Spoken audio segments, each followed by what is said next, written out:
नमस्कार दोस्तों, एक बार फिर से बहुत बहुत स्वागत है आप सभी का मेरे YouTube channel AYT India academy पर।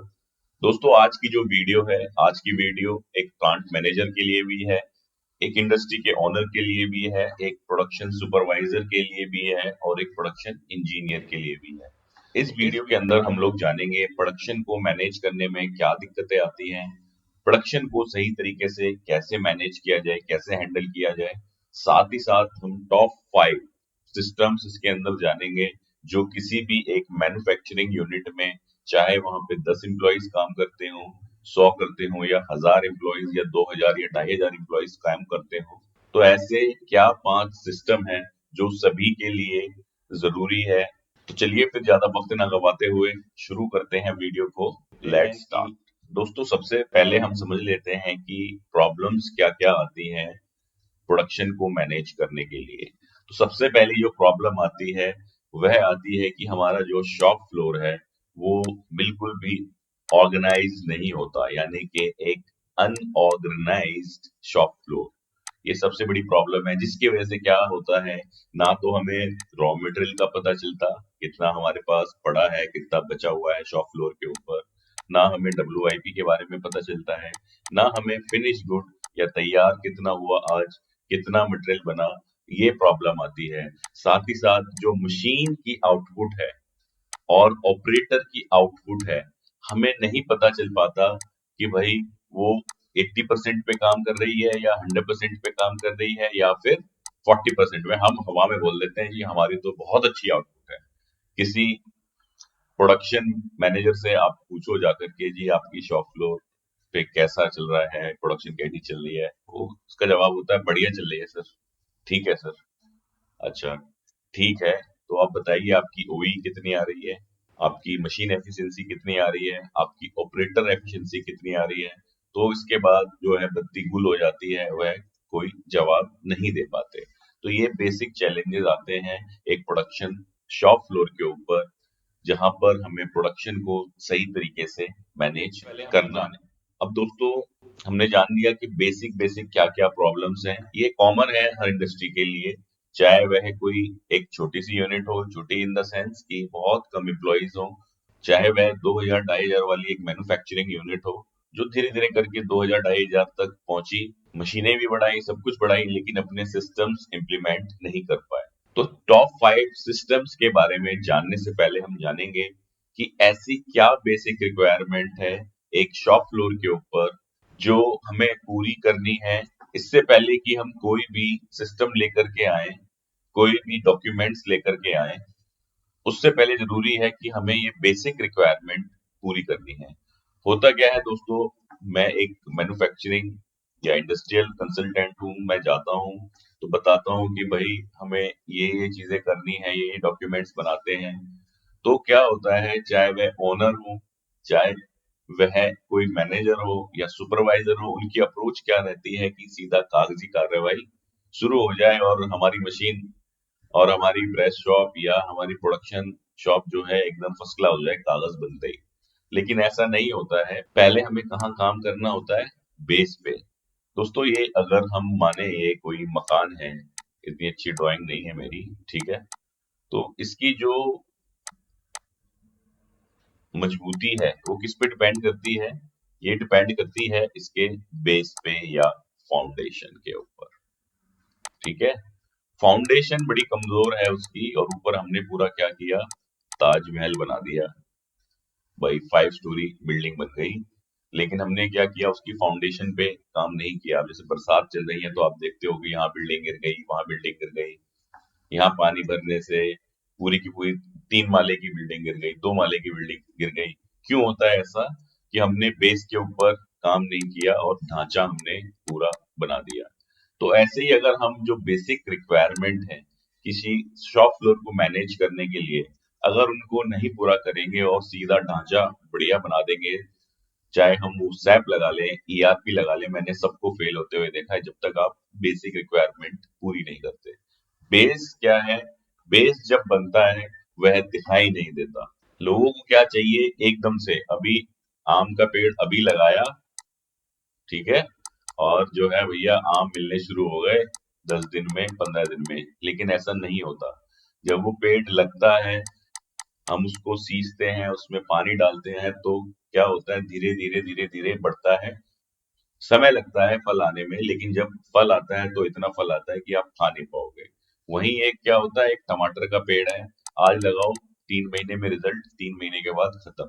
तो अगर हमने बेस के ऊपर काम नहीं किया और सीधी ऊपर हवाबाजी वाली चीजें कर दी, हाई फाई फॉर्मेट लगा दिए, हाई फाई सिस्टम लगा दिए, ठीक है, तो क्या होगा, सब जर के कच्चे मकान की तरह, या जो मजबूत मकान नहीं है उसकी तरह गिर जाएगा।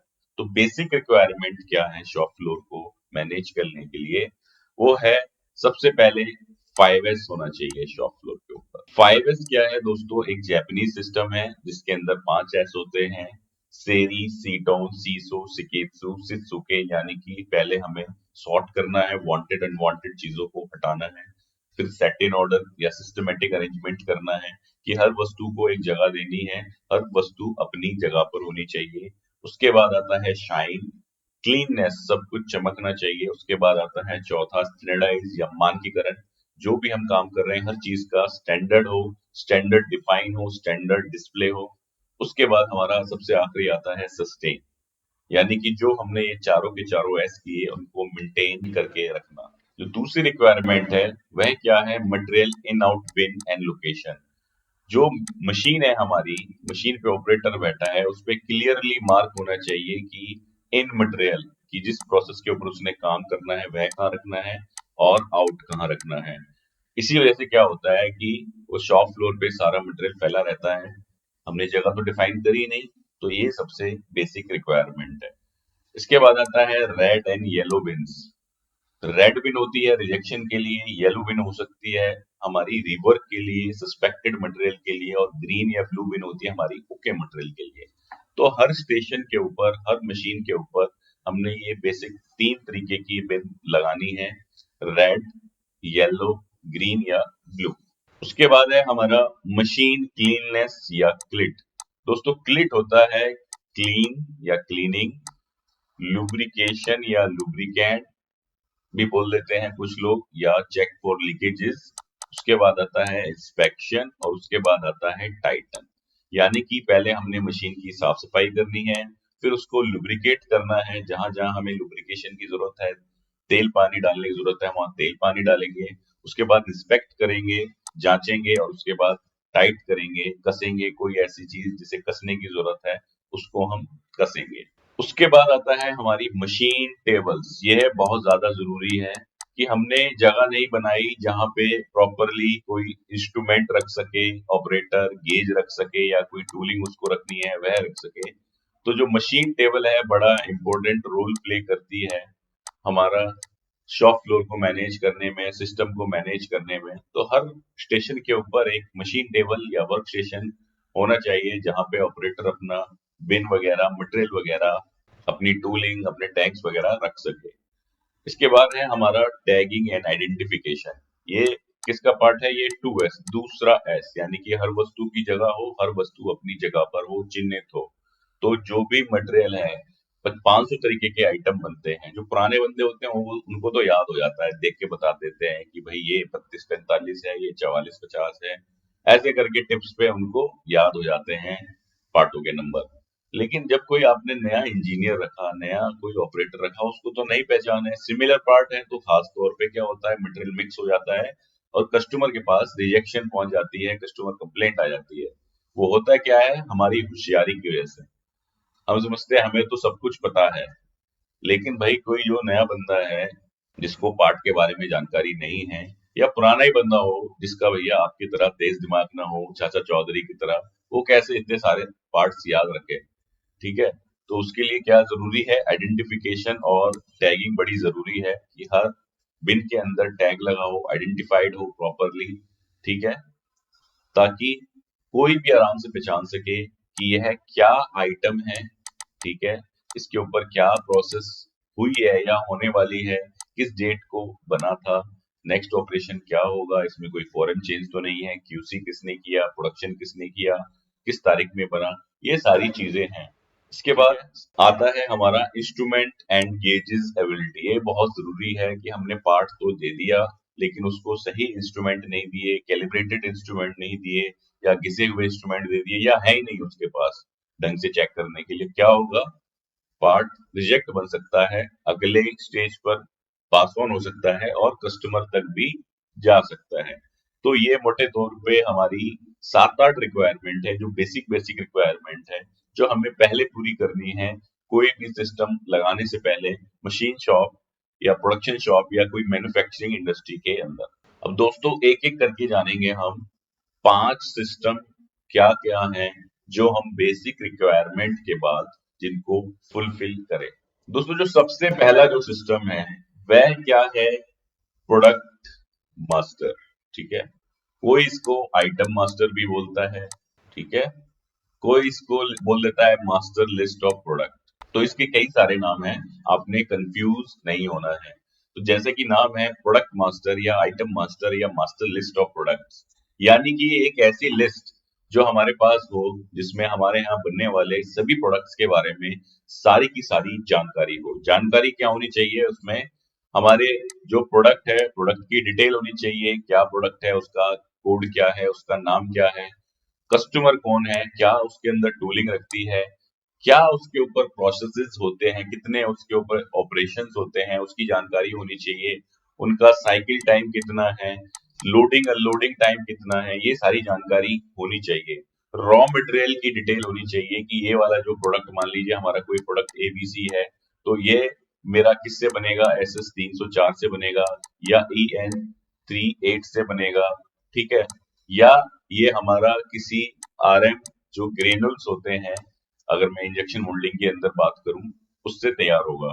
इसके बाद यहाँ पे पैकिंग की डिटेल्स आनी चाहिए कि ये आइटम मेरा बिन में पैक होना है, या गत्ते में पैक होना है, या भैया कट्टे में पैक होना है। कोई कस्टमर बोलता है मुझे कट्टे में माल चाहिए, ठीक है।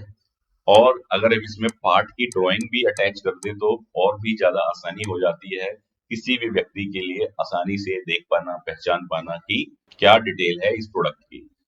दोस्तों हम लोग इसकी अहमियत नहीं समझते प्रोडक्ट मास्टर की, और आधा अधूरा कच्चा बनाया, नहीं बनाया, या कोई भी बना रहा है तो चल रहा है। लेकिन मैं इसको बोलूंगा कि अगर इसमें सीधा टॉप मैनेजमेंट, वो क्या है, एक MSME में MD या ऑनर हो सकता है, प्रोडक्शन मैनेजर हो सकता है, या प्लांट हेड हो सकता है, ठीक है, अगर ये लोग इस प्रोडक्ट मास्टर को बनाने में इन्वॉल्व नहीं है तो कोई रिजल्ट नहीं मिलेगा। क्या रिजल्ट मिलेगा? जीरो रिजल्ट मिलेगा।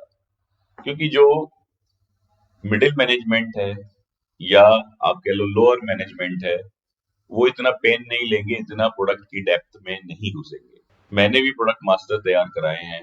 कुछ लोग खाना पूर्ति के लिए, ISO के लिए 4 लाइनें डाली और बना देते हैं प्रोडक्ट मास्टर। वो करना है, आप करते रहो। लेकिन अगर आपको अपनी कंपनी की जड़ में जाना है, कंपनी की सारी जानकारी निकालनी है, एक नया टर्म चला है भाई, एबिटा, हमें भी नया नया पता चला, ठीक है, earning before interest debit tax appreciation, ऐसा कुछ है ये एबिटा, यानी कि टोटल प्रॉफिट हमें कितना हो रहा है किसी प्रोडक्ट के ऊपर। अगर आपने ये अपना प्रोडक्ट मास्टर सही से तैयार नहीं किया, इसके अंदर सारे डिटेल्स प्रॉपरली नहीं डाले, तो आप कभी नहीं आप असली प्रॉफिट अपना निकाल पाओगे कि आपको कुछ बच भी रहा है या नहीं बच रहा। तो इसलिए इसमें किसका जरूरी है होना? टॉप, जैसे यहाँ लिखा है ना टॉप 5, तो यहाँ पे टॉप मैनेजमेंट का इन्वॉल्व होना बहुत ज्यादा जरूरी है। किसके अंदर? प्रोडक्ट मास्टर के अंदर, ठीक है। मैं आपको एक सैंपल भी दिखाऊंगा प्रोडक्ट मास्टर का। पहले हम 3 फॉर्मेट्स, 3 सिस्टम समझेंगे, उसके बाद एक एक करके तीनों के आपको सैंपल भी दिखाऊंगा कि प्रोडक्ट मास्टर कैसे बनाना है।